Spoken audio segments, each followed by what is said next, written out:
तो श्लोक एक आता है जिसमें कहते हैं, सर्व वेदांत सारम ही श्रीमद् भागवतम इष्यते तद्रसामृत तृप्तस्य न अन्यत् स्यादृति क्वचित। सर्व वेद अंत सारम ही, सभी वेदों का जो सार होता है, कंक्लूजन होता है, एकदम निचोड़ जो निकाला जाता है सभी वेदों का, हर वेद का, चाहे ऋग्वेद हो, सामवेद हो, यजुर्वेद हो, अन्य अन्य पुराण हो, है ना, देवी पुराण हो, शिव पुराण हो, है ना, मत्स्य जो है पुराण हो, अन्य अन्य भविष्य पुराण हो, सभी पुराणों उपनिषदों का जो है मिक्स करके जब निकाला जाता है, सर्व वेदांत सारम ही, उनके अंत एकदम कंक्लूजन, पूरे डिटेल में जाने की जरूरत नहीं, उनका कंक्लूजन का, सभी के कंक्लूजन का सार जो है वो है श्रीमद् भागवतम इष्यते, वो है श्रीमद् भागवत। और तद रसामृत तृप्तस्य, जिसने इसके रस का पान किया है और जो इसके रस से तृप्त हो चुका है, ना अन्यद स्यादृति क्वचित, उसको कुछ और पढ़ने की जरूरत ही नहीं, उसको कुछ और कहीं और सुनने की जरूरत नहीं है, उसको कहीं और जाने की जरूरत नहीं है। तो श्रेष्ठतम है, श्रेष्ठतम श्रीमद् भागवतम।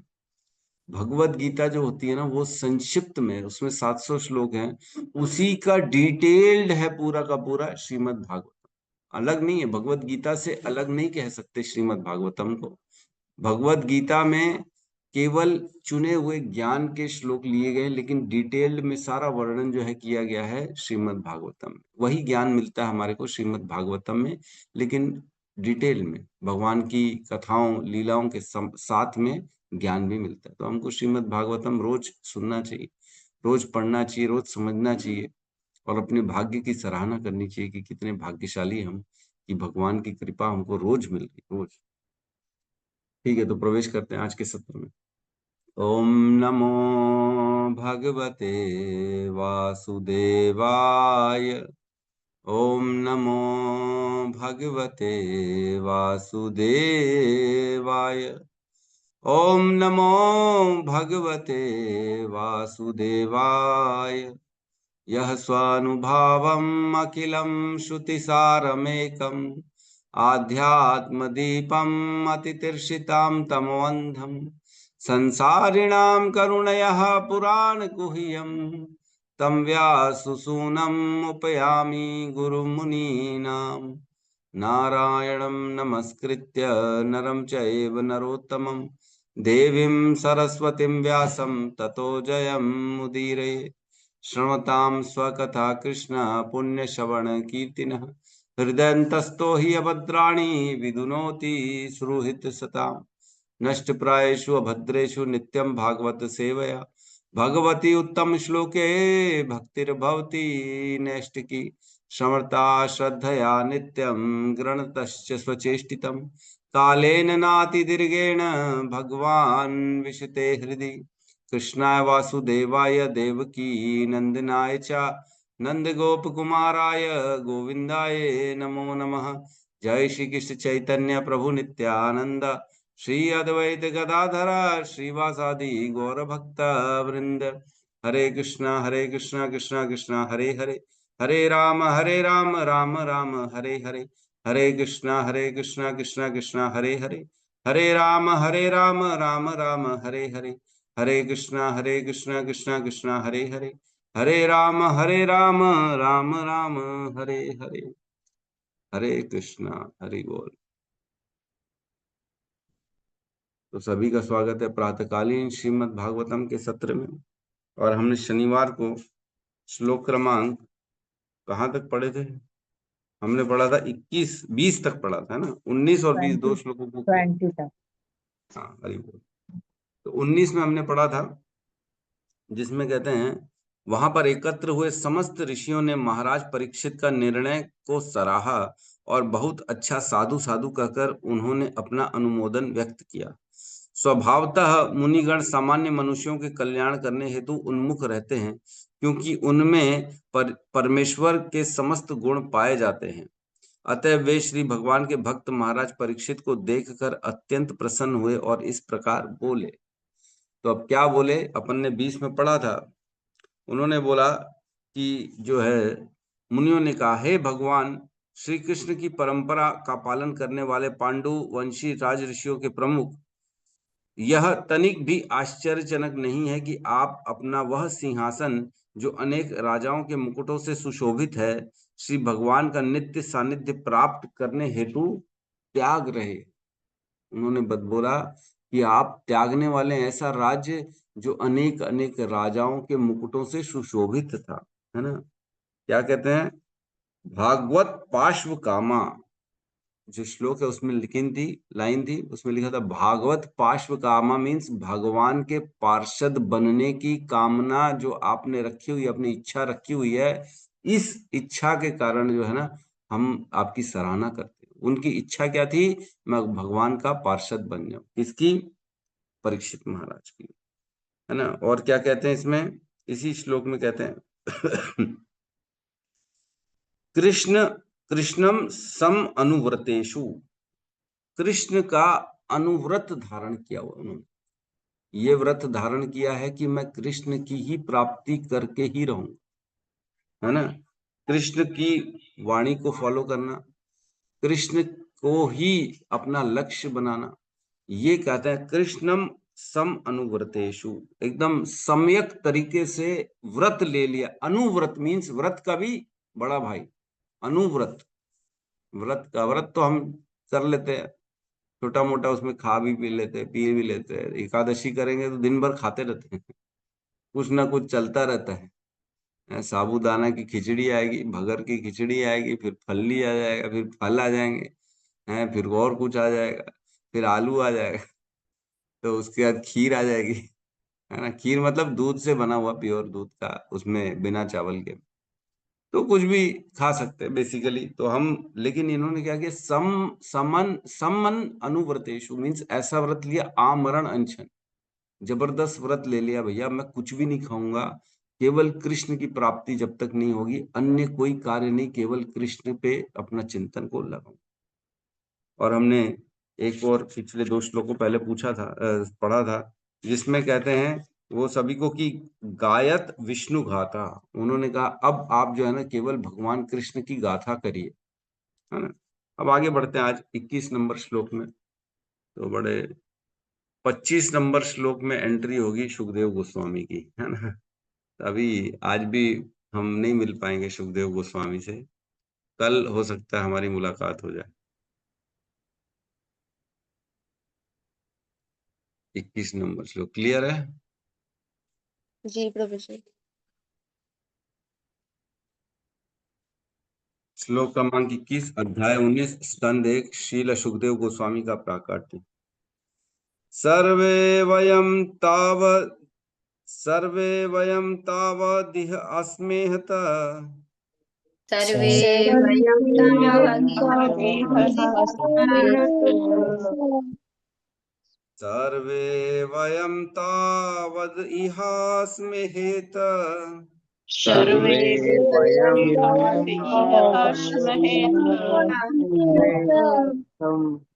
कलेवरं यावदसौ विहाय,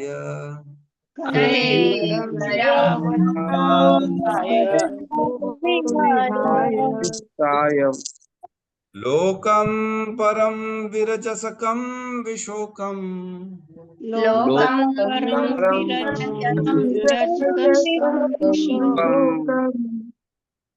यस्य यस्य यस्य यस्यत्ययं भागवतः प्रधान,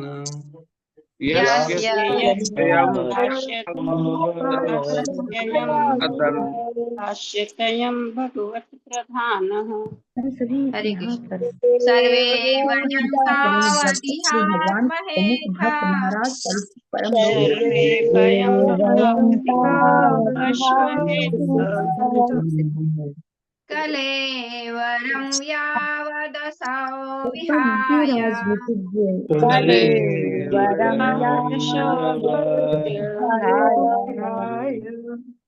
लोकं परं विरजस्कं विशोकम् लोकपरं विरजस्कं लोकं यास्यत्ययं भागवता प्रधानः यास्यत्ययं हरे कृष्णा।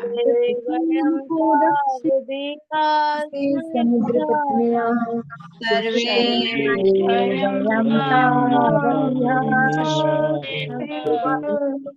जड़ों वाले कुशों के बने हुए गंगा के कलेवरं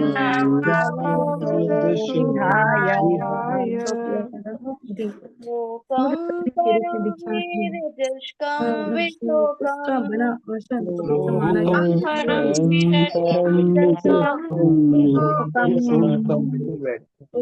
और हो तो उसे शुभ माना जाता है। आध्यात्मिक सफलता के लिए अध्ययन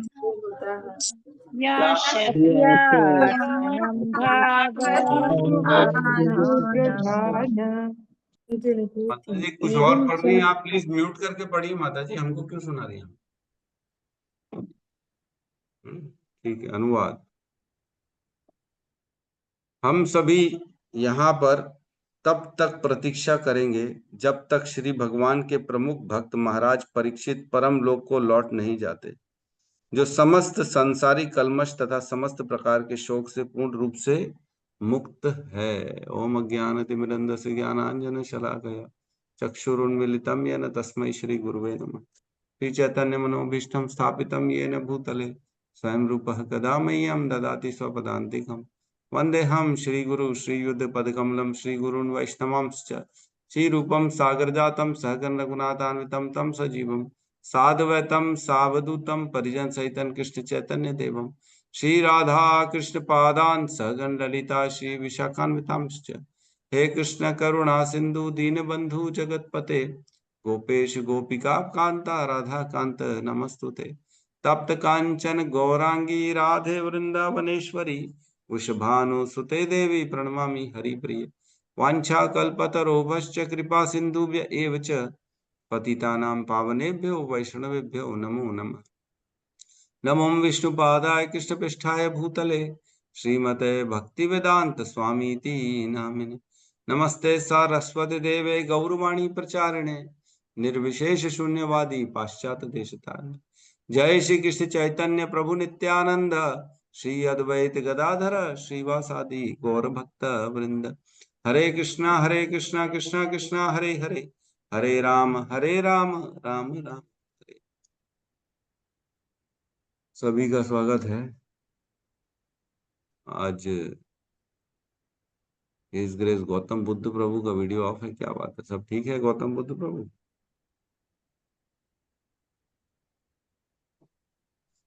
जी प्रभु जी, बस कर रहा हूँ प्रभु जी, थोड़ा मेहमान आया हुए थे तो। ठीक है ठीक है ठीक है। तो यहाँ कह रहे हैं, बड़ा सुंदर श्लोक है, इसमें कह रहे हैं सर्वे वयम तावत इहासम हेतः, इहास में हेत अथः, है ना? मतलब सर्वे वयम, सभी हम सब, सर्वे वयम हम सभी लोग, है ना? सर्वे अहम वयम तावद इहास महे अथः मीन्स तब तक यहीं रुकेंगे। तावद इहास में मीन्स हम यहीं इसी स्थान पर रुकेंगे। अथः मीन्स तत्पश्चात, किसके पश्चात? ये सुनने के बाद जो जो हुआ, परीक्षित महाराज ने सबसे विनती करी और बाकी सब आए, इसके बाद ऐसा बोला इन्होंने। कब तक रुकेंगे? कलेवरम यावदसौ विहाय। कलेवरम मीन्स शरीर जो होता है, शरीर।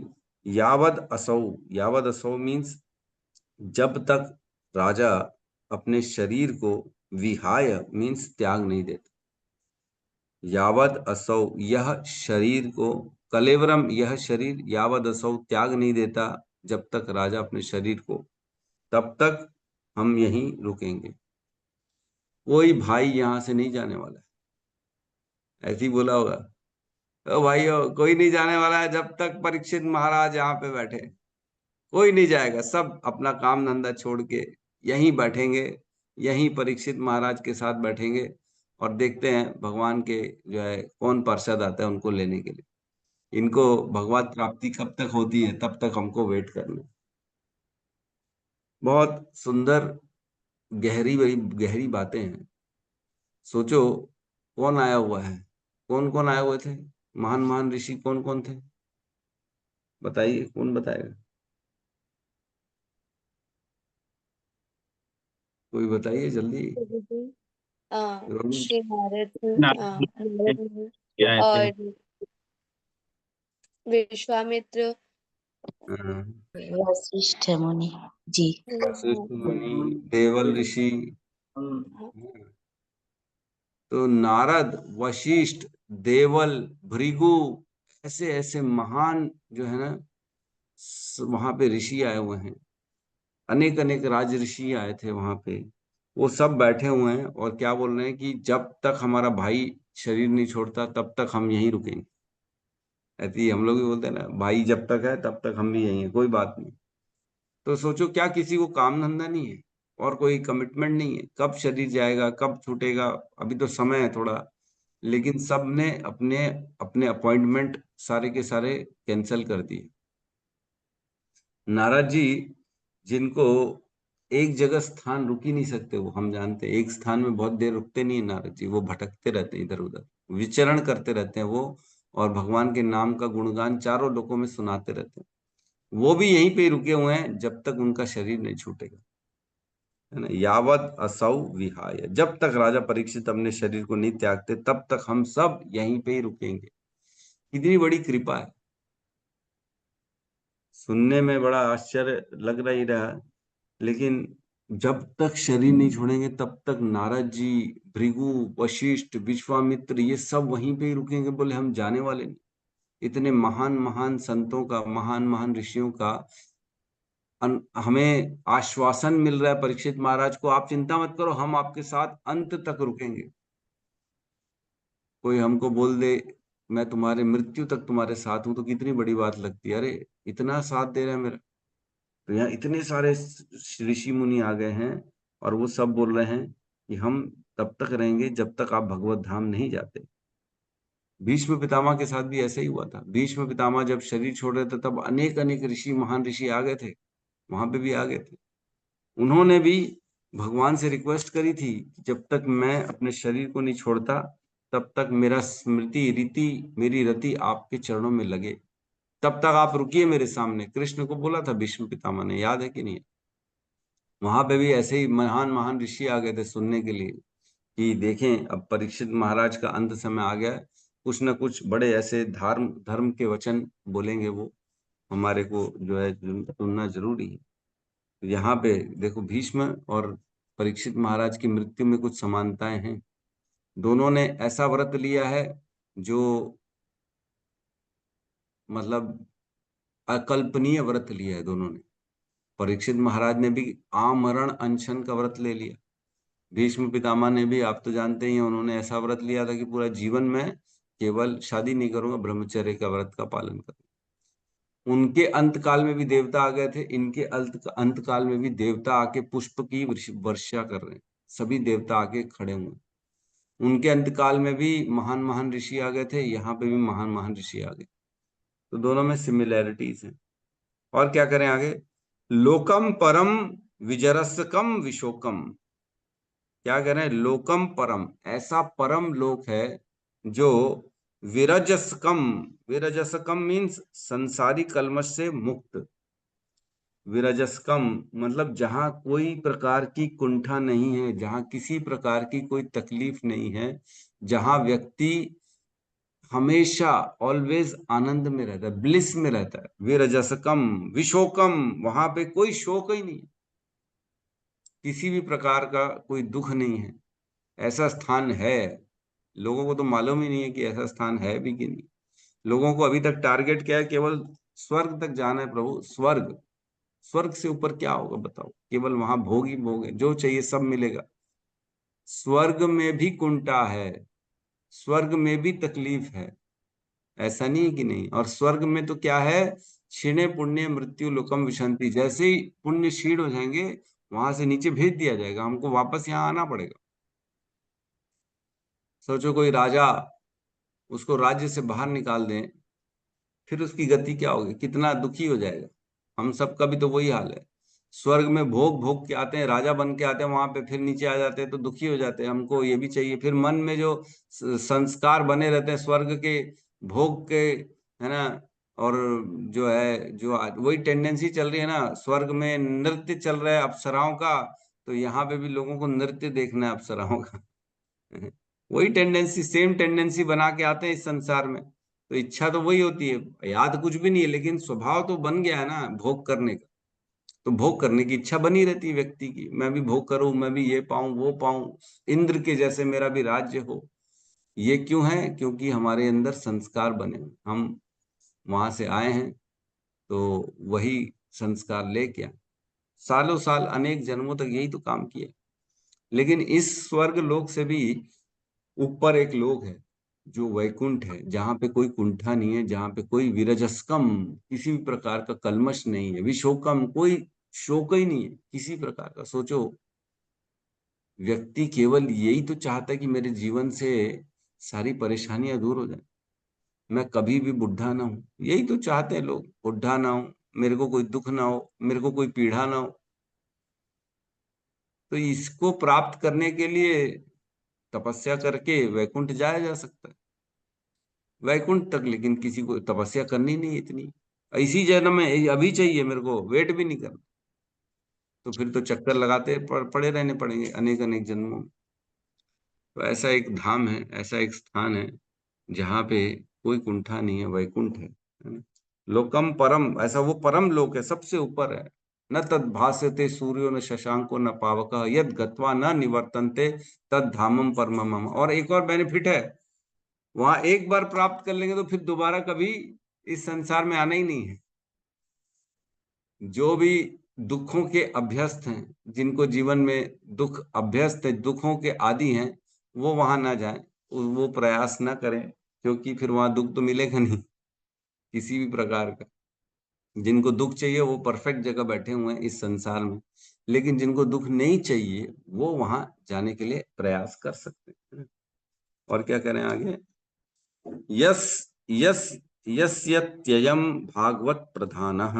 यस्यत्ययम मीन्स जो यहाँ पे जो भागवत प्रधान मीन्स, हे परीक्षित महाराज, आप सभी भागवत महाभागवत हो, आप प्रधान हो, आप भागवत में उच्च कोटि स्तर पे पहुंच गए हो, आप महाभागवत हो गए हो। परीक्षित के लिए बता रहे हैं कि आपका जो स्तर है पूर्ण रूप से निश्चित तौर से भगवत प्राप्ति के लिए उपयुक्त है, महाभागवत प्रधान है। तो इस श्लोक में कह रहे हैं कि परम लोकम, जो परम लोक है, सबसे ऊपर है। अभी तक इसमें जो है ना, एक चीज इंपॉर्टेंट है, ये सब ऋषि मुनि बोल रहे हैं, लेकिन उनको मालूम है कि अभी तक सुखदेव गोस्वामी नहीं आए, तो भी सब कह रहे हैं कि निश्चित तौर से आप भगवान की प्राप्ति करोगे, और हम तब तक बैठेंगे जब तक आप भगवान की प्राप्ति नहीं कर लेते, भगवत प्राप्त नहीं हो जाता। तो सबको आश्वस्त है कि भगवान के पास ही जाएंगे। क्यों क्यों आश्वस्त है? क्योंकि पूरे जीवन परीक्षित महाराज ने भगवान कृष्ण के लिए ही कर्म किए, धर्म के अनुसार ही अपने जीवन को जिया है ना। इसमें लिखा है कि अनेक वैकुंठ है ना, अनेक वैकुंठ का नाम दिया है। कौन कौन से वैकुंठ है? पुरुषोत्तम लोक, अच्युत लोक, त्रिविक्रम लोक, ऋषिकेश लोक, केशव लोक, अनिरुद्ध लोक, माधव लोक, प्रद्युम्न लोक, संकर्षण लोक, श्रीधर लोक, वासुदेव लोक, अयोध्या लोक, द्वारका लोक तथा अन्य अनेकों अनेक लाखों आध्यात्मिक लोक जहां श्री भगवान अधिष्ठाता है। ऐसे लाखों वैकुंठ है, लाखों, जहां पे कौन है? भगवान ही अधिष्ठाता है। अयोध्या लोक में कौन अधिष्ठाता? प्रभु श्री राम। द्वारका लोक में कौन होंगे अधिष्ठाता? द्वारकाधीश, भगवान द्वारकाधीश, है ना। प्रद्युम्न लोक में कौन होगा अधिष्ठाता? स्वयं प्रद्युम्न होंगे। अनिरुद्ध लोक में कौन होगा अधिष्ठाता? स्वयं अनिरुद्ध होंगे। तो इस प्रकार अनेक अनेक लोग हैं जहां पे वहां के अधिष्ठाता रहते हैं, और ऐसे लाखों की तादाद में है वैकुंठ, लाखों की तादाद। वहां के समस्त जीव, अब यहाँ पे वर्णन चल रहा है इसके तात्पर्य में वैकुंठ का, तो हम थोड़ा सुनते हैं, है ना। वहां के समस्त जीव मुक्त आत्मा है और उनके शरीर श्री भगवान के समान ही आध्यात्मिक हैं। हमारा शरीर हमारा शरीर देखते नहीं कि बहुत ज्यादा अच्छा नहीं है शरीर, कितनी तकलीफें हैं शरीर में। गंदगी तो भरी हुई है, पूरा मल मूत्र के थैले से मल मूत्र रक्त, है ना, मज्जा और बोन्स, यही सब तो है और क्या हमारे शरीर में। और इसको अच्छे से थैली में पैक कर दिया गया है। एक स्किन जो है ना, बाहर आउटर लेयर अच्छी से पैकिंग कर दी गई है और अंदर पूरा गंदगी भरा हुआ है। कोई मृत्यु हो जाती है या रोड में किसी का एक्सीडेंट हो जाता है, उसके बाद उसके शरीर को कोई पसंद करता है क्या? नहीं करता। कोई जैसे ही मृत्यु के बाद शरीर को क्या बोलता है, अरे इसको अब क्या ज्यादा रखो मत, इसको ले जाओ, सड़ रहा है। रोज हर पल हमारा शरीर सड़ रहा है कि नहीं सड़, धीरे धीरे धीरे धीरे एक एक एक एक दिन करके धीरे धीरे सड़ता जा रहा है शरीर। और व्यक्ति केवल इसी शरीर को तृप्त करने में लगा हुआ। क्या मालूम नहीं ये सड़ रहा है, रोज सड़ रहा है। तो इसके लिए इतना प्रयास क्या करना, सड़ेगा ही सड़ेगा। किसका शरीर है जिसका जर्जर नहीं होगा? जन्म मृत्यु जरा व्याधि, जरा और व्याधि किसके शरीर में नहीं आने वाली? बीमारियां आने वाली हैं, बुढ़ापा आने वाला है। बुढ़ापा कोई रोक सकता है? नहीं रोक सकता। लेकिन फिर भी केवल शरीर से प्रेम करना ये कहां तक उचित है? जो रोज तिल तिल तिल तिल करके सड़ रहा है, ऐसे शरीर को बचाने में प्रयास करना, ये क्या सही दिशा में प्रयास करना है? क्या सही दिशा में प्रयास कर रहे हैं? नहीं। मालूम है जिसका रिजल्ट 0 है, मालूम है जिस एग्जाम में हमको फेल होना है, उस एग्जाम में बैठने ही क्यों, प्रयास ही क्यों करना? जब पहले रिजल्ट मालूम है, अरे मालूम है भैया वो जो है ना अपने पुत्र को ही पास करेंगे और वो उन्हीं को ही जो है अप्रूव करेंगे, हमको कोई नहीं देने वाला। तो जब मालूम ही है कि वहां पे ऐसे रिजल्ट आने वाला है, तो कोई क्यों प्रयास करेगा? छोड़ो, हटाओ, कहीं और जगह ट्राई करेंगे, हम समय क्यों दे अपना। वैसे ही हमको अपने शरीर को केंद्रित नहीं रखना चाहिए। केंद्रित कैसे करना है? ऐसे जगह के लिए केंद्रित करें जहां शाश्वत आनंद, ऐसा शरीर प्राप्त होगा जो कभी बुढ़ापा जहां आएगा ही नहीं, वहां कभी बुढ़ापा नहीं आएगा।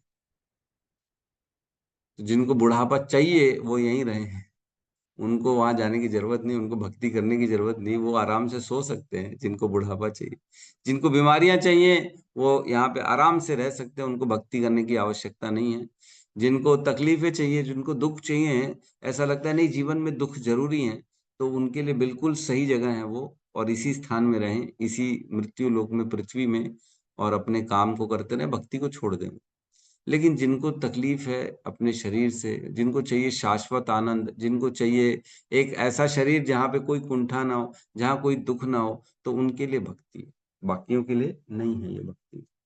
तो कह रहे हैं कि वहां भौतिक कल्मश नहीं है, हर वस्तु आध्यात्मिक है। भौतिक कल्मश कुछ भी नहीं है वहां। अतः वहां कुछ भी शोक करने योग्य नहीं है, कुछ भी नहीं है शोक करने।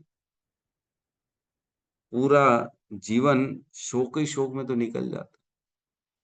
किसी को एक शोक, किसी को दूसरा शोक, किसी को तीसरा शोक, सब शोक ही शोक कर रहे, सब परेशान है।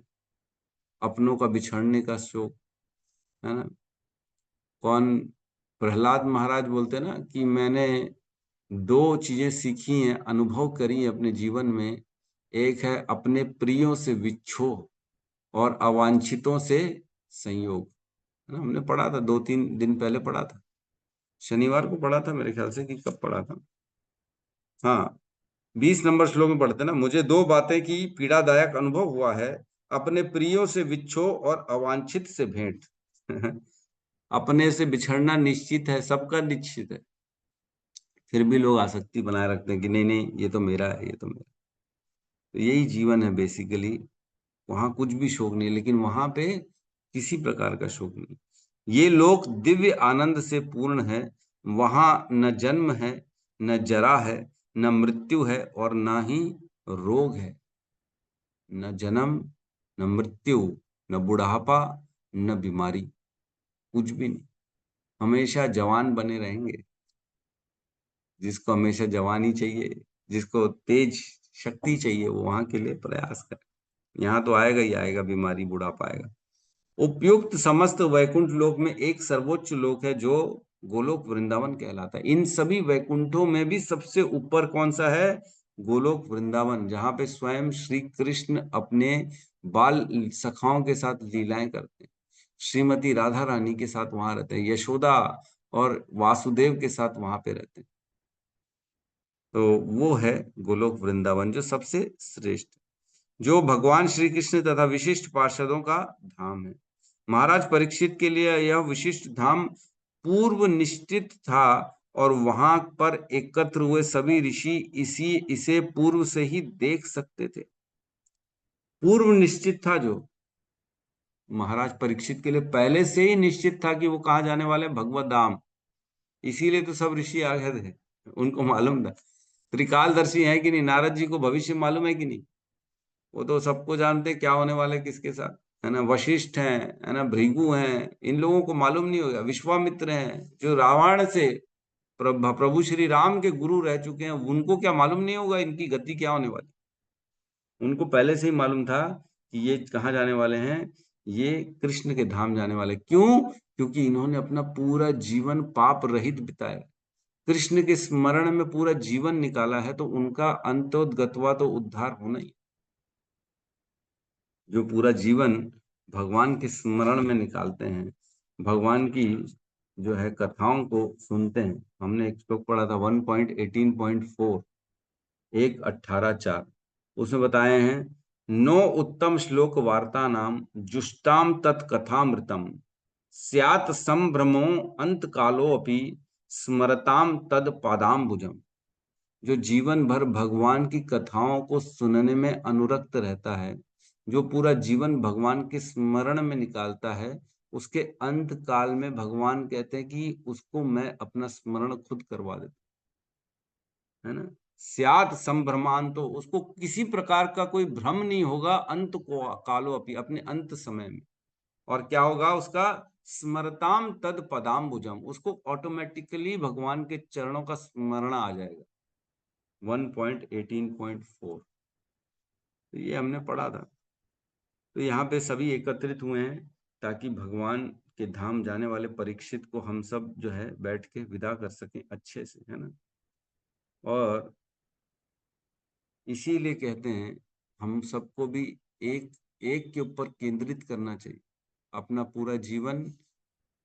क्या कहने का मतलब है? कहने का मतलब ये है कि एक विग्रह जो है ना हमारे घर के या किसी के भी, जो भी हमको ऐसा लगता है, जनरली हमको हमारी निष्ठा, हमारी जो है स्मरण उसी पे केंद्रित करना चाहिए, एक ही पे। अलग अलग पे कभी इनको देख रहे हैं, कभी उनको देख रहे हैं, कभी उनको पसंद कर रहे हैं, कभी इनको पसंद कर रहे हैं। नहीं नहीं, ऐसा नहीं। पसंद सब तो भगवान के ही स्वरूप हैं, लेकिन हमारी स्मरण में, हमारी एकाग्रता में एक ही को निष्ठा से हमको करना चाहिए ताकि हमको अंत काल में उनका स्मरण रहे, है ना। पता लगा कभी इनकी पूजा कर रहे हैं, कभी राम जी की कर रहे हैं, कभी कृष्ण की कर रहे हैं, कभी नरसिंह की कर रहे हैं, कभी जो है बाल गोपाल की कर रहे हैं, कभी चैतन्य महाप्रभु की कर रहे हैं। ठीक है, सबको करना सबको है, लेकिन निष्ठा एक के प्रति, एक से प्रेम जिसको हम कहते हैं ना, एकदम अटूट प्रेम एक से करना चाहिए। उन्हीं का स्मरण बनाने की कोशिश करना चाहिए अपने हृदय में हमेशा, एक ही की, और किसी की। तब जाके हम अपने अंत काल के लिए जो है ना ऐसा आसक्ति डेवलप कर पाएंगे कि ऑटोमेटिकली उनका स्मरण हमारे हृदय में बन जाएगा।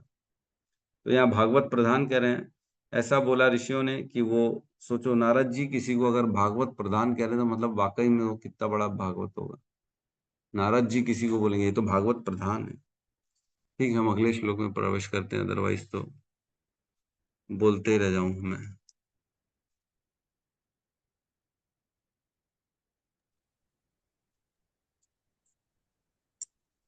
ठीक है। जी जी प्रभु। श्लोक क्रमांक 22। आश्रोत्य तादृशी गणवचः परीक्षित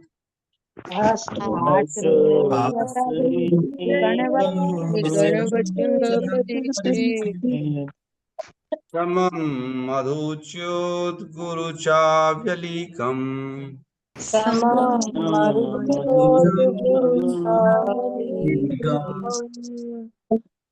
आभाषतेनानभिनन्द्य युक्तान्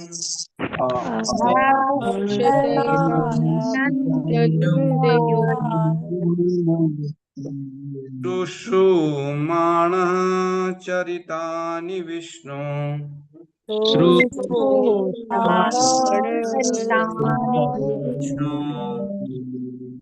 आश्रुत्य तदृशी गणवच परीक्षित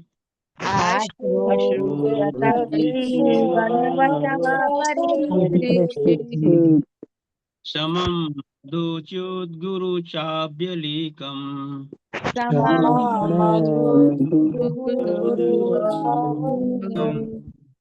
आभासतैनानभिनन्द्य युक्तान्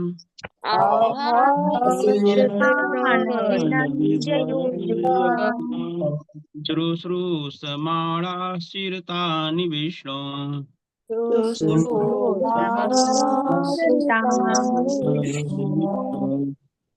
आश्रुत्य तत् ऋषि गणवचा परीक्षित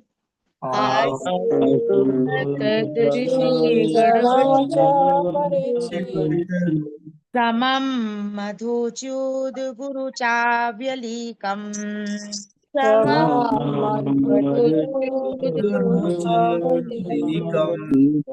आभासतेनानभिनन्द्य युक्तान्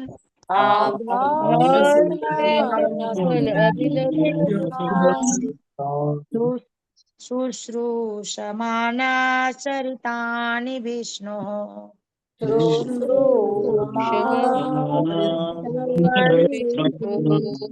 हरे कृष्ण। अनुवाद। महान ऋषियों ने जो कुछ कहा वह सुनने में अति मधुर, सार्थक तथा यथार्थ रूप से प्रस्तुत किया गया पूर्ण सत्य था। अतएव उन्हें सुनने के पश्चात महाराज परीक्षित ने भगवान श्री कृष्ण के कार्यकलापों के विषय में सुनने की इच्छा से महर्षियों का अभिनंदन दिया। तो अब यहाँ इस श्लोक में तात्पर्य नहीं है, लेकिन फिर भी हम इस श्लोक को समझते हैं क्या लिखा है इस श्लोक में। कह रहे हैं कि आश्रुत्य सुनकर, आश्रुत्य तद ऋषिगण वचः, ये बड़ा आसान है। क्या सुन के उनके वचनों को, ऋषिगण जो वहां पे उपस्थित है उनके वचनों को सुनकर परीक्षित, राजा परीक्षित जो है वो क्या है, समम मधुच्युत गुरु चावलीकम।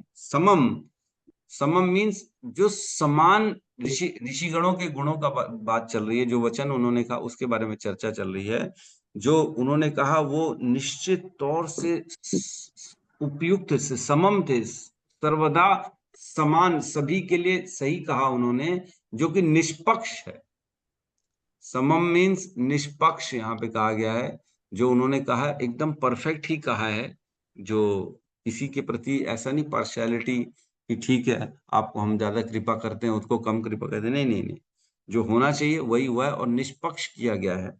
और मधुच्युत, और ऐसे वचन जो कहे हैं वो बड़े अमृत के समान मीठे वचन बोले हैं ऋषियों ने। सोचो, ऋषि सम्मान दे रहे हैं परीक्षित महाराज को, बोल रहे हैं हम तब तक नहीं जाएंगे जब तक आपका वैकुंठ लोक का गमन नहीं हो जाता, हम यहीं बैठेंगे। तो इतना आदर सत्कार दे रहे हैं, इतना मिठास दे रहे हैं। तो यहाँ कह रहे हैं ऐसे वचन को जो सुनकर परीक्षित महाराज, जो अमृत के समान वचन थे, मधुर, गुरु चावलीकम मतलब गंभीर वचन है, और जो वो पूर्ण सत्य वचन, ऐसा नहीं, गुरु मीन्स गंभीर बताया गया यहाँ पे गुरु का अर्थ। तो गंभीर भी है वे वचन, और ये एकदम परफेक्ट सही बात बोला इन्होंने, गलत कुछ नहीं कहा इन्होंने, गंभीर है, बड़े सीरियस है, ऐसा मजाक मस्ती नहीं चल रहे, अरे जाओ जाओ हम तो बैठे ना। तो फिर पता लगा बोल रहा है वैकुंठ और जा रहे नरक लोक में अरे खुश करने के लिए बोल देते, अरे आप तो वैकुंठ जाओगे, अरे तो पता लगा वो ऐसे गंदे काम किए, कहाँ से वैकुंठ जाएगा। खुश करने के लिए लोग बोल देते, तो नहीं, खुश नहीं, वो तो सत्य बिल्कुल कहा हूं, कुछ भी उसमें गड़बड़ घोटाला नहीं है जो कह रहे हैं एकदम। और सोचो, जो ऋषि इतना ऊपर के लोगों को छोड़ के आएंगे वो गलत बात करेंगे क्यों? वो अपना अपना इतना उच्च स्थान छोड़ के नीचे आ रहे पृथ्वी में। सोचो, जो ऊपर रहते हैं वो नीचे आ रहे हैं, तो मतलब कुछ बहुत बड़ी घटना होने वाली है, इसलिए आ रहे हैं। वो झूठ नहीं बोलते। और क्या कह रहे हैं, आभाषत ऐनान अभिनंद्य युक्तान। परीक्षित ने उन ऋषियों का अभिनंदन किया, है ना। आभाष तैना, उन्होंने कहा और सभी का स्वागत किया, अभिनंदन किया परीक्षित महाराज ने। युक्तान, सारी बातें सही ढंग से प्रस्तुत की। जो युक्त रूप से ऋषियों ने परीक्षित को अभिनंदन, उनका आश्वासन दिया और उनके लिए जो कहा वो युक्त थी, परफेक्ट थी वो, है ना। और क्या कह रहे हैं, शुष्माण चरितानि विष्णु। अब क्या कह रहे हैं, वो सुनने की इच्छा कर रहे हैं। शुष्माण, वो सुनने की इच्छा कर रहे हैं। क्या सुनने की इच्छा कर रहे हैं, चरितानि विष्णु, भगवान के चरित्र का वर्णन सुनने की इच्छा कर रहे हैं। परीक्षित महाराज के हृदय में क्या इच्छा है, भगवान की कथाएं सुनूंगा। अब खत्म है। तो यहाँ पे व्यलीकः कहा गया है। चाव्यलीका मीन्स, लीकः मीन्स डुप्लीकेट जो होता है ना, उसको व्यलीक कहा जाता है, छल जिसको कहते हैं हम। और अव्यलीकः मीन्स जो छल रहित है, जो पूर्ण रूप से सत्य है। तो यहाँ पे जो ऋषि ने कहा है सभी ने कि अब आप तो वैकुंठ जाएंगे, हम तब तक रुकेंगे, मतलब वो सत्य कहा है उन्होंने, उसमें झूठ कुछ भी नहीं कहा। तो हमेशा मीठा बोलना चाहिए, जैसे यहाँ पे सब ऋषिगण मीठा बोल रहे हैं, है ना। कड़वा बोलना और मीठा बोलना, दोनों में बोलना तो है ही। उतना कष्ट तो हमको अपनी जबान को देना ही पड़ेगा ना, दोनों को। वचनों बोलने में, वचनम किम दरिद्रता, चाणक्य बोलते, वचन को बोलने में किस बात की कंजूसी, कोई पैसा लग रहा है क्या वचन। कई लोग मुंह बंद ही रखते हैं। अरे वाह, बोलो बोलो भाई, बोलो कुछ तो बोलो, बोलते ही नहीं है। फिर पता लगा गुटखा खा रहे हैं। गुटखा वो रहता तो मुंह से निकलता ही नहीं कुछ। अरे वाह, ऐसा गुटखा भी क्या गुटखा खा रहा है। कई लोग बोलते नहीं है, कई लोग शांत रहते हैं, उनको ऐसा लगता है नहीं बात करेंगे तो हम गंभीर कहलाएंगे, हमको बड़ा जो है लोग सीरियस ले लेते हैं। तो प्रभुपाद कहते थे, a fool can not be identified until he speaks. एक मूर्ख व्यक्ति को तब तक हम नहीं पहचान सकते जब तक वो कुछ बोले ना। जैसे ही बोलेगा तुरंत समझ में आ रहा है ये तो मूर्ख पगला है, इससे क्या बात करना। तो व्यक्ति को गंभीर बात करनी चाहिए, और बात करनी चाहिए तभी संग मिलता है ना। एसोसिएशन मतलब क्या, एसोसिएशन मतलब उनके विचारों को सुनना, है ना। उन कानों से सुनना, क्या उनके विचार। देखने से क्या समझ में आए, खाली वपु शरीर को देख के क्या प्राप्त कर लेंगे, कुछ नहीं कर पाए। सुनना ज्यादा जरूरी है। तो यहाँ पे कह रहे हैं कि जितना हम सुनते हैं उन उस वस्तु के प्रति उतना हमारा चिंतन बढ़ता है। मैं जैसे बोलूंगा, सपोज करो गुलाब जामुन, तो सभी के हृदय में गुलाब जामुन का फोटो आ गया कि नहीं आ गया, आ गया, तुरंत आ गया तत्क्षण। अगर मैं बोलूंगा डोसा, तो सब डोसे को याद करेंगे, अरे डोसा, मेरे को कौन सा डोसा पसंद है ये। आचार बोलूंगा तो सबके हृदय में आचार का फोटो आ जाएगा, आ जाता है, खुद ब खुद आ जाता है। कई मुंह में पानी भी आ जाता है लोगों का, अरे इतना विचार करते हैं कि मुंह में पानी आ जाता है। अरे क्या बोल दिया प्रभु आपने, तो बड़ा, अब तो वही खाने की इच्छा हुई। तो जो हम श्रवण करते हैं ना, वो हमारा मन उसको पूरा साक्षात हमारे सामने प्रस्तुत कर देता है कि अब इसमें हमारी क्या बुराई है, क्या अच्छाई है, हमारी क्या यादें जुड़ी हुई हैं, वो सारी चीजें मन प्रस्तुत कर देता है। इसलिए श्रवण जितना जितना हम कृष्ण का करेंगे ना, उतना उतना कृष्ण से हमारा जुड़ाव बढ़ता है, कृष्ण के प्रति आस्वादन हमारा बढ़ता है ना। इसलिए क्या कह रहे हैं परीक्षित महाराज यहाँ पे, अब कृपया करके मुझे केवल कृष्ण के चरित्र का वर्णन सुनना और कुछ नहीं सुनना। क्या हम अगला श्लोक कर सकते हैं? थोड़ा समय आगे हो जाएगा, जी प्रभु जी, कर लीजिए। कर लें। जी। हाँ, 5-10 मिनट आगे खींच लेंगे, वैसे ही जो है समय जल्दी निकल जाता है कि हमारी क्लास लंबी हो जाती है, समझ में नहीं आ रहा है। 2 श्लोक में ही पूरा, जिसमें तात्पर्य एक में तो है ही नहीं, उसमें भी पूरा समय निकल गया। श्लोक साइड क्रमांक साइड में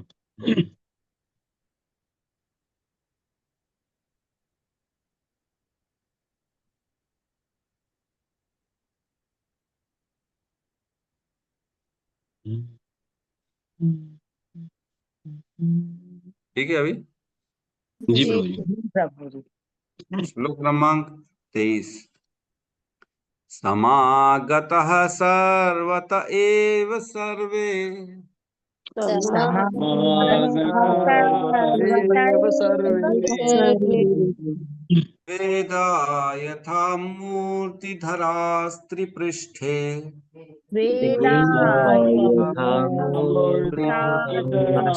पृष्ठे नेहाथ नामुत्र च कश्चनाथ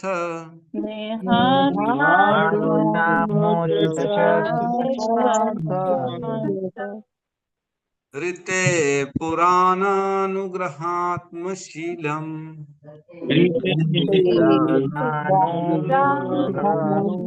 अनुग्रहात्मशीलम् समागतः सर्वता सैव सर्वे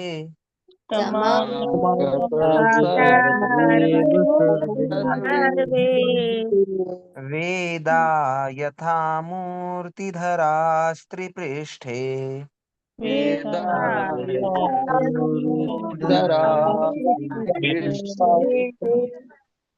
नेहाथ नामोऽत्र च कश्चनार्थ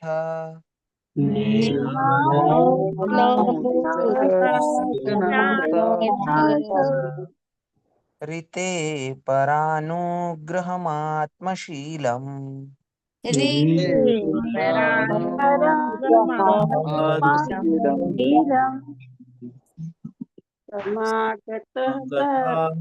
सर्वत एव सर्वे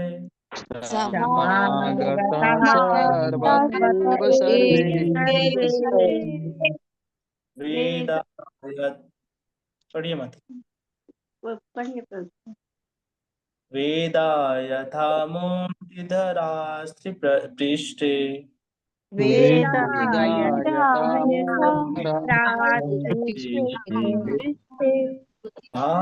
नामोत्र दर्शनार्थ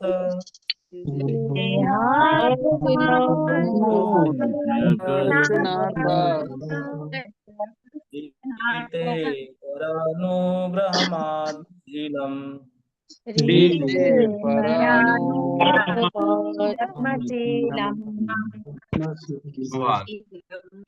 राजा ने कहा, हे महर्षियों, आप ब्रह्मांड के कोने कोने से आकर यहाँ पर कृपा पूर्वक एकत्र हुए हैं।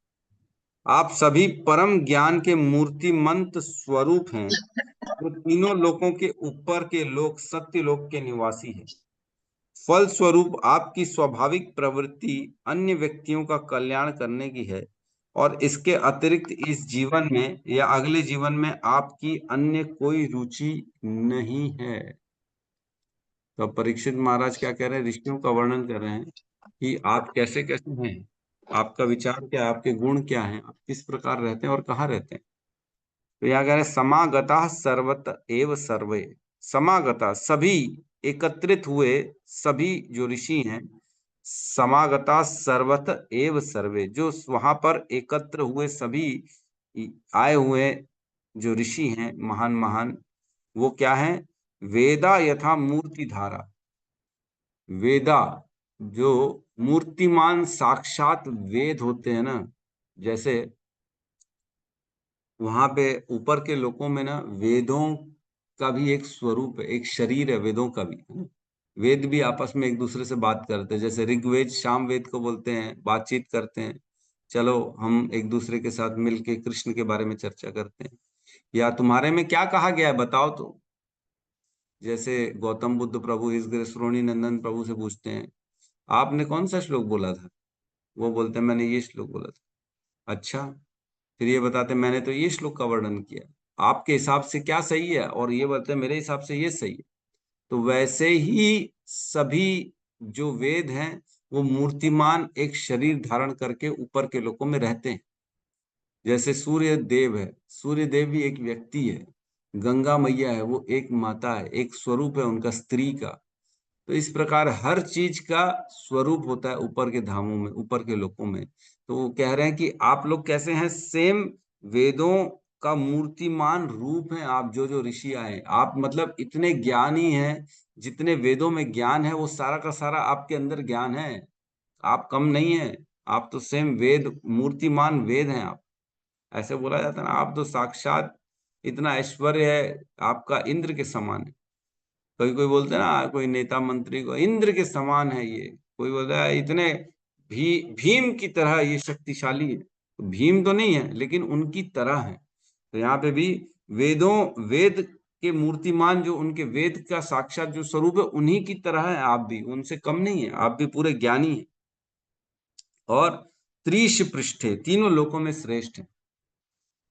आप लोग जो आए हैं ऋषि, आप तीनों लोकों में सबसे श्रेष्ठ लोक से आए हैं। आप लोग ज्ञान में उत्तम हैं, आप लोग लोकों में सबसे ऊपर रहने वाले हैं। और क्या गुण बताए हैं उनका? ने हाथ नामुत्र, मीन्स ना इस जगत में ना ही स्वर्ग में। आपका, आप लोग इस जगत में और स्वर्ग में केवल क्यों आते हैं?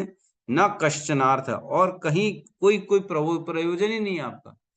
न इस जगत में न स्वर्ग में आपका कोई इच्छा नहीं है, कोई प्रयोजन नहीं आने का। न आपकी कोई ऐसा होता है एक आध बार चलो इंद्र से मिल लेते हैं, अपना काम भी निपटा लेते हैं, स्वर्ग की टिकट कटा लेते हैं, ऐसा कुछ नहीं। आपका कोई प्रयोजन नहीं, आपको कुछ चाहिए ही नहीं, न इस जगत में चाहिए न स्वर्ग में चाहिए आपको।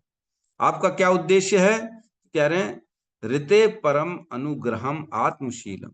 ऋते मीन्स आपको जो है ना, ऋते का अर्थ है इसके अतिरिक्त कोई आपका अन्य प्रयोजन नहीं। क्या है प्रयोजन? पुराण अनुग्रहम आत्मशील, पर अनुग्रह आत्मशील, मतलब दूसरों पे केवल कल्याण करने का आपका प्रयोजन होता है, और कुछ प्रयोजन ही नहीं आपके पूरे जीवन का। जीवन का उद्देश्य क्या बना लिया आपने? केवल सभी पे कल्याण करना है, और किसी पे और कोई उद्देश्य नहीं। मेरी प्राप्ति के लिए अपना घर बना ले, एक डुप्लेक्स तो कम से कम बना ले, नहीं नहीं। अपन अच्छे कपड़ा तो पहन ले कम से कम, नहीं नहीं। अपना लुक तो अच्छा कर ले, मेकअप तो कर ले, नहीं नहीं। कोई प्रयोजन ही नहीं आपका, केवल क्या प्रयोजन है? दूसरों पे कृपा करना। शीलम मीन्स ऐसा आपका स्वभाव है, आप लोग का स्वभाव ही ऐसा है कि केवल कल्याण करते हैं। न स्वर्ग में आपका कोई प्रयोजन है, न इस संसार में कोई आपका प्रयोजन है, इस पृथ्वी में कोई प्रयोजन है। और आप तो तीनों लोकों में सबसे श्रेष्ठ हैं। आप साक्षात वेदों की मूर्तिमान स्वरूप हैं। तीनों लोकों में सबसे श्रेष्ठ ब्रह्म लोक में रहने वाले हैं आप। और आप सब जो यहाँ पर एकत्रित हुए हैं, केवल करुणा करने के लिए एकत्रित हुए, और कोई कारण नहीं। तो कोई बोलेगा क्या वो पुराण सुनने आए थे? किस लिए आए थे? तो महाभागवत जो होते ना, ऐसे महाभागवत को, जिसको बोलते हैं हम अल्टीमेटली बाय बाय करने के लिए या सी ऑफ करने के लिए हम जाते हैं कि नहीं। कोई घर में गेस्ट आता है तो भाई बाहर तक जाते हैं छोड़ने, जो महान आते हैं हमारे रिस्पेक्टेबल आते हैं। तो मंदिर में भी आते हैं कोई बड़ी बड़ी वीआईपी, तो बाहर तक छोड़ने जाया जाता है, आइए आइए मैं चलिए आपके साथ चलता हूँ। तो महाभागवत परीक्षित महाराज वैकुंठ धाम को जा रहे हैं, तो सभी आ गए हैं उनको सी ऑफ करने के लिए। कितनी इज्जत मिल रही, कितना कितना उन्होंने भगवान से जुड़ने से कितना यश प्राप्त कर लिया। जबकि पिछले श्लोकों में बोला गया था कि जो ब्राह्मण होते हैं, जो ऋषि होते हैं, वो राजाओं को कैसा समझते हैं? कूड़े के समान समझते, बाहर फेंक देते। उनके साथ समय देना नहीं चाहते राजा को। क्यों? क्योंकि राजा लोग भोग में लिप्त रहते। जनरली क्या करेंगे राजा? खाली अपने यश का, अपने साम्राज्य का, इसका वर्णन करेंगे। तो ब्राह्मण लोग जनरली उनको कोई अपना संग नहीं देना चाहते। लेकिन इनके साथ बात अलग है, टोटल बात अलग है। ये इनके लिए स्वयं सब लोग यहाँ पे आ गए। तो इसमें ना बड़ा सुंदर वर्णन है ब्रह्मलोक का, है ना। उसमें लिखा है सत्यलोक के सभी निवासी वैदिक विद्या में पूर्ण रूप से निपुण होते हैं, और इस प्रकार माया रूपी बादल साफ हो जाते हैं। तो वहां जो ब्रह्मलोक में जितने भी लोग रहते हैं, हम जानते हैं 14 लोक है। पृथ्वी सेंटर में, पृथ्वी के नीचे 7 है, पृथ्वी के ऊपर 6 है ना। पृथ्वी के ऊपर 6 कौन कौन से हैं? पृथ्वी के ऊपर है पितृलोक, स्वर्गलोक, महरलोक, जनलोक, तपलोक और सत्यलोक। ये 6 लोग ऊपर हैं। और पृथ्वी के नीचे कौन से हैं? तल, वितल, तलातल, रसातल, महातल, पाताल। तो ये 7 लोग नीचे हैं और 6 लोग ऊपर हैं। तल, वितल, सूतल, तलातल, रसातल, महातल, पाताल, है ना। एक कम बोल दिया था मैंने, है ना।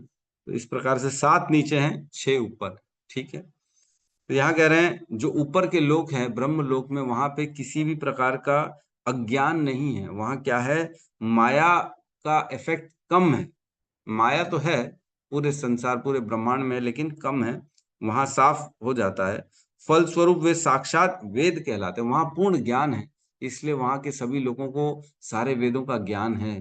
क्या करना है, क्या नहीं करना है, क्या सही है, क्या गलत है, ये सब मालूम है। क्या भगवान चाहते हैं, वेदों में क्या वर्णन है, क्या कर्म कांड है, क्या भक्ति योग है, क्या ज्ञान योग है, क्या ध्यान योग है, सब मालूम है उनको, हर चीज मालूम है। ऐसे पुरुष संसारी तथा दिव्य दोनों प्रकार के ज्ञान से पूर्ण अवगत होने से संसारी या दिव्य लोकों में कोई रुचि नहीं रखते, क्योंकि उनको पूरा ज्ञान है, इसलिए वो संसारी चीजों में कोई रुचि नहीं रखते।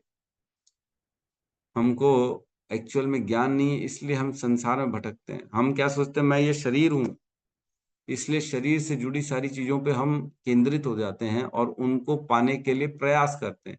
लेकिन उनको मालूम है ये शरीर तो मैं हूं ही नहीं, मैं तो आत्मा हूं। इसलिए आत्मा के उद्धार के लिए, आत्मा को जो चाहिए उसको प्राप्त करने के लिए वो प्रयास करते हैं, ना कि शरीर की चीजों के लिए। शरीर तो छूटने वाला है, किसका शरीर नहीं छूटने वाला, सबका छूटने वाला। तो वे एक प्रकार से इच्छा रहित भक्त हैं। वो एक तरह से इच्छा रहित, उनको इच्छा नहीं है।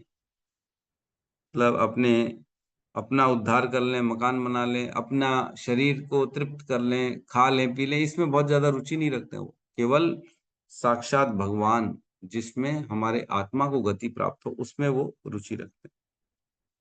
तो आखिरी की कुछ लाइन में हमारा वर्णन है उसमें लिखा है, उन्हें इस संसार में भौतिक शक्ति द्वारा भ्रमित सड़ रहे पतित आत्माओं का उद्धार करने के अतिरिक्त अन्य कोई कार्य नहीं होता। लास्ट की 2 लाइन है, कहते हैं उन्हें, किन्हें, जो ऊपर के लोकों में ऋषि रहते हैं, जैसे वशिष्ठ इत्यादि जो भी आए थे, भृगु, उन्हें इस संसार में भौतिक शक्ति द्वारा भ्रमित, हम भौतिक शक्ति से जो भ्रमित हैं हम सब लोग, सड़ रहे पतित आत्माओं का उद्धार करने के अतिरिक्त अन्य कोई कार्य नहीं होता। हम सब जो इस संसार में सड़ रहे हैं, रोज जैसे हमने चर्चा करी, रोज थोड़ा थोड़ा सड़ते हैं, थोड़ा थोड़ा। 1 साल के हो गए, मतलब 1 साल पुराने हो गए कि नहीं हो गए। 1 साल का समय सड़ गया, 1 साल का शरीर हमारा सड़ गया। अब वो शरीर नहीं आएगा, धीरे धीरे बढ़ते जा रहे हैं, धीरे धीरे सड़ रहे हैं, सड़ते जाते हैं। तो बर्थडे में क्या बोलना चाहिए, इतने साल सड़ चुका व्यक्ति, आप आपका शरीर इतना सड़ चुका है, आपको बधाई हो तो सड़ रहे पतित आत्माओं का, लेकिन व्यक्ति क्या बड़ा हर्ष खुशी मनाता है कि मेरा बर्थडे आ गया, मेरा बर्थडे। एक्चुअल में जीवन के उतना समय निकल चुका है हमारा, जो कि हमने वेस्ट कर दिया।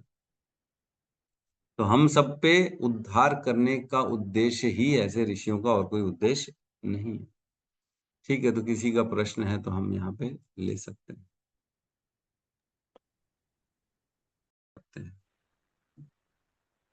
हरे कृष्णा हरे राम हरे कृष्णा हरे कृष्ण हरे हरे राम हरे राम राम राम हरे कृष्ण समस्त भक्त वृंद की जय।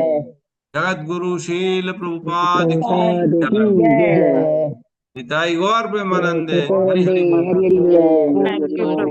हरे कृष्ण कोटि कोटि धन्यवाद, कोटि कोटि धन्यवाद। हरे कृष्ण।